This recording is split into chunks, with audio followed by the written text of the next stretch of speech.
হযরত দাউদ আলাইহিসসালাম কিভাবে পরাজিত করেছিলেন শক্তিশালী জালুতকে। জালুত ছিলেন একজন যোদ্ধা ও পাহাড়ের মতো লম্বা আর শক্তিশালী, এবং তিনি দাউদ আলাইহিসসালামের জাতিদের শত্রু ছিলেন। সে জাতির মানুষেরা জালুতকে দেখে ভয় পেত।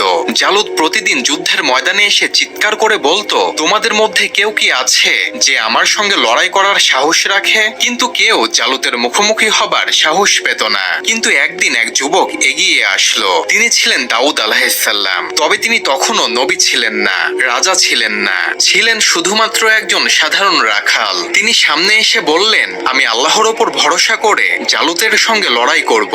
তখন জালুত যুদ্ধের ময়দানে এই তরুণ যুবককে দেখে হাসতে হাসতে বলল, এটাই কি তোমাদের যোদ্ধা?